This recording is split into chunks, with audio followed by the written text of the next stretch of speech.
Chapter 11, Episode 3, Part 3. Homeroom class is probably the least education class we have on our schedule. All we really do in the class is take roll call and work on any homework we didn't finish the night before. I like the fact that the class was the first class of the day because it gave me an excuse to do my homework at school, rather than sit at home and work on it. Now I've got more important things to do than try and figure out how trigonometry allows me to figure out someone's height based on their shadow.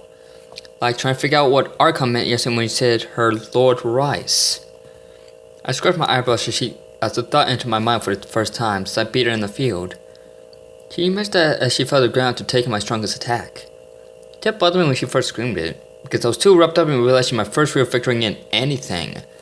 I couldn't beat Ibuki to save my life. Mom and Dad had to buy my way into this prestigious academy to make sure I got a good education. My left leg isn't mine for reasons that I'm uncomfortable with discussing to this day. I actually beat someone to fight for once, and I didn't even stay focused long enough to ask crucial questions. My pen hovered over my arithmetic X as I thought about it. I did a lot of personal research on Zero, Dad when I was at home. 11 followed looking through whatever records of his life were out there. Not that many were.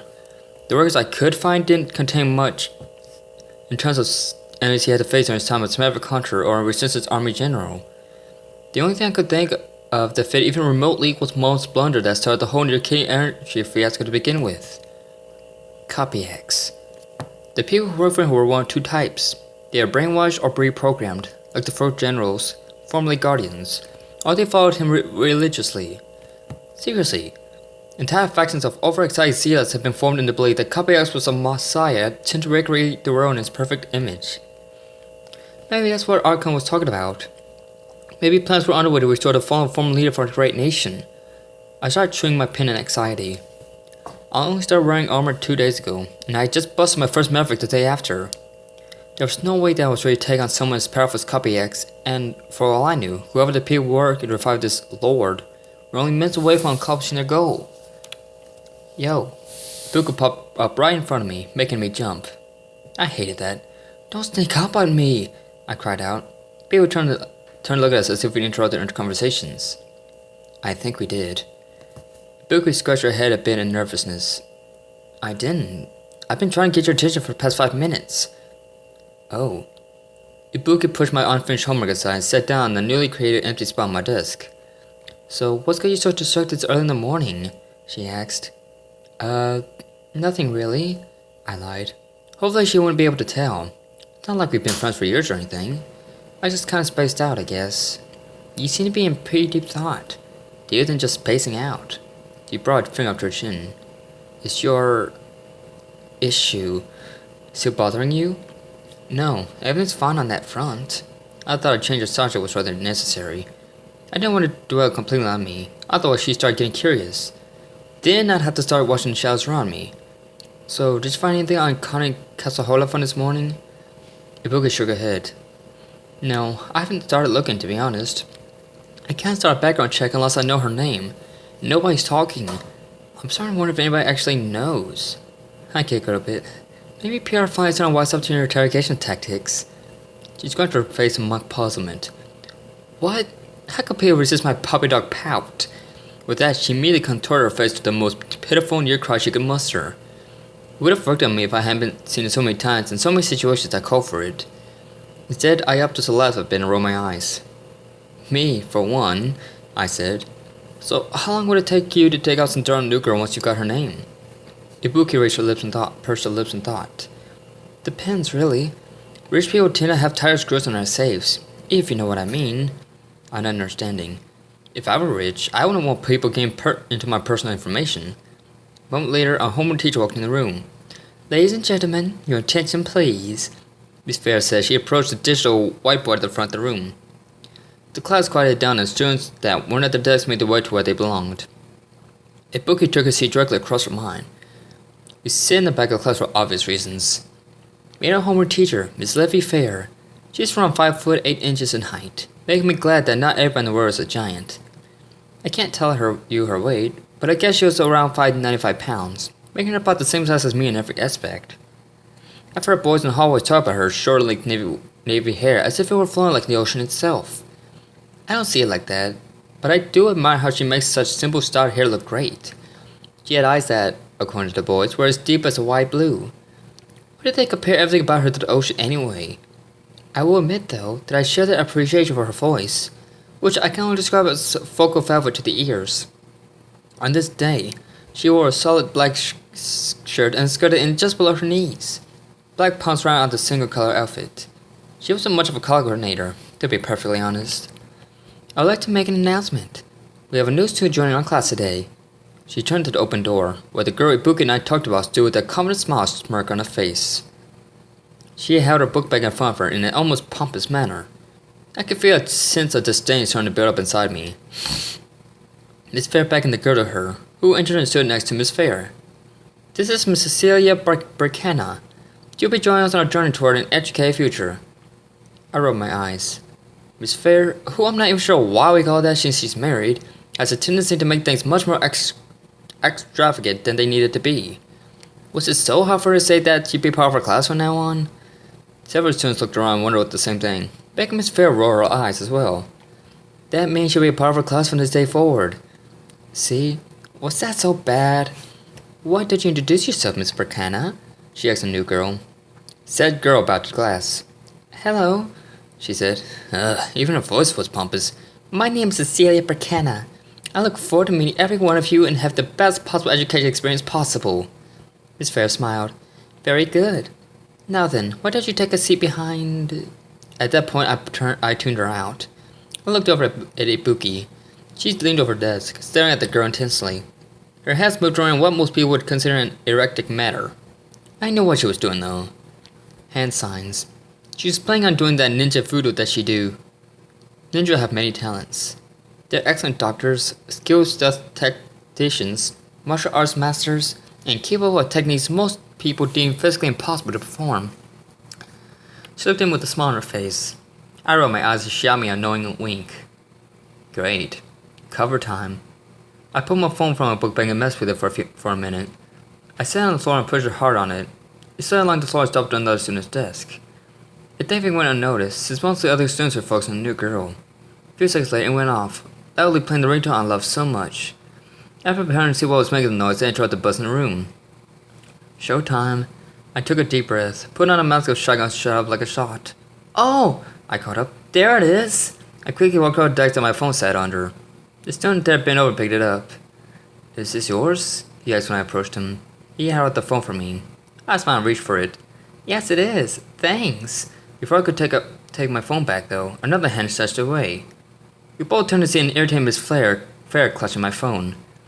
No, actually, she said, a slight growl in her voice and a glint in her eyes. This phone now belongs to me. I know it's only the third day of classes, Miss Sakamoto, and I'm aware that you've missed the second day, but I certainly hope that you're familiar with academy regulations. This such instruction obviously proved me incorrect. Perhaps lesson this for the day would teach a lesson that won't be found in any textbook. I nodded solemnly. This is the kind of sacrifice you have to make when your best friend requires that you make a scene every now and then. I looked back to her and noticed that she had that same smile. I hoped she was grateful, because now I'd have to do without my phone for the rest of the day. My phone's importance increased dramatically, since it was the only way the twins could contact me if someone decided to cause trouble somewhere. I sank back over to my desk and sat down. I looked at Ibuki. She still wore that smile. I rolled my eyes. I would have said something to her, but I knew that she was going to answer me. She can't talk now, after all. Other than the new student's intro and the great phone tobacco that got me out to a great start to this year, nothing really eventful happened during the first half of my classes. My first 4 classes were mostly filled with lectures, which meant that the teacher did all the talking. It was a good thing too, since I had to cover Ibuki again if any of the teachers called on her and I wasn't interested in trying to explain her son's inability to speak. The new girl didn't draw much attention to herself during classes, which was surprising considering her extravagant entrance before school started this morning. Lunchtime rolled around more quickly than I expected, to be honest. Before I knew it, I was sitting at a table in our school's refectory having my lunch. Refectory. Really? Why didn't they just call it a cafeteria, like the rest of the world? It kind of feels like I'm on a higher pedestal than the people who attend public schools. The food sat to one side of me, while the work I need to catch up on sat in a small pile in front of me. My pen danced across the computer pads, forming the notes and answers I will need in the future. I put on my thinking face again. Some material was pretty confusing. I felt a small tap on my shoulder. Hey, I said, not looking up. Yo, Ibuki said. She sat down in an empty seat across from me. I finished digging. Did you put your shovel back where you found it? I joked. Har. Here. She set a small computer pan in front of me. I tapped the screen and watched as a couple of small windows popped up. Well, there's good news and bad news. What's the good news? We got her name, she said simply. Okay, so what's the bad news? Ibuki sighed. I didn't get much else. Just as I figured, there wasn't a whole lot out there on our new classmate. She stepped out the CEO of Burkana Industries, Junior Burkana, in the next in line to take over the company when her father steps down. I furrowed my brows a bit. I figured that. Her last name is Burkana, after all. What else did you get? Well, she's got something in common with you and me. What's that? Ibuki reached over and tapped the screen on a pad. A picture of Burkana popped up, showing her wearing a white top similar to my G's, but it looked like a pullover with a V-neck rather than a jacket. She wore that smug smile as she held up a trophy. She's an accomplished martial artist, Ibuki said. She's a black belt in Taekwondo. She's been practicing for almost her entire life, and has won numerous martial arts tournaments around the world. She shrugged. Other than that, there really isn't anything out there about her. I see. I tapped a small icon in the corner of the screen, turning the computer pad off. Well, thanks for trying. No problem. And thanks for the cover. I rolled my eyes. Yeah, you'd better thank me. Because of you, I lost my phone for the day. By the way, you need to teach your clone to talk before you get busted. She returned my gesture. Big sacrifice. It is. What if I had some kind of big emergency I need to leave for? What could be so big that you need to be called in the middle of a class and try to convince the teacher to let you out? A murder attack? Duh. I couldn't really tell her that, though.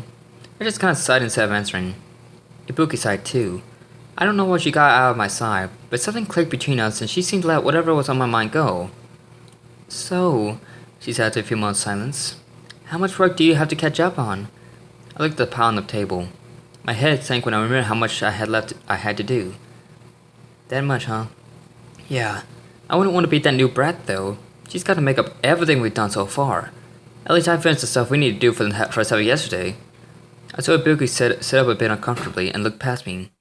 I put my face in my hand. This wasn't going to be a good time to let my mouth run, was it? A brat, am I? Nope, it wasn't. I turned around to see Burkana standing right behind me, that same smirk on her face.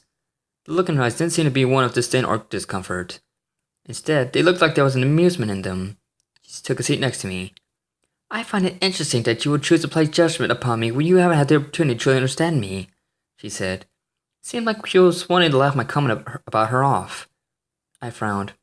I wasn't sure what was so amusing. I find it odd that you feel that you can simply insert yourself in anyone's private conversation as though you were welcome to begin with, I shot back. Burkana simply chuckled a bit. Fair enough, I suppose. So tell me, how is life treating you, Miss Sakamoto? Fair enough, I suppose. How do you know my name? You had your personal telephone confiscated in class today. Miss Fair made a bit of a scene in front of the other students. Oh. Yeah.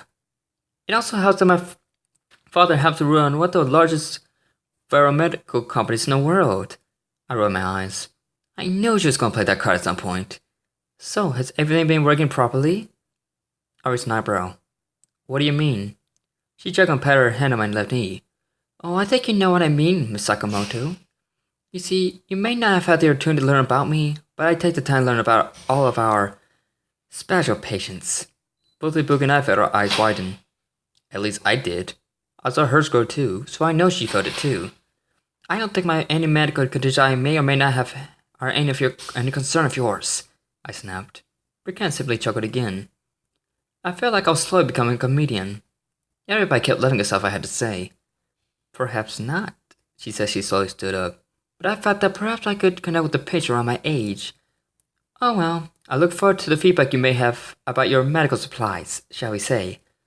Without another word, she slowly strode away, pure confidence radiating off of her. I turned to Ibuki. She still looked shocked about Burkana knowing about my leg. I took a deep and let out a long sigh. This is going to be one interesting year.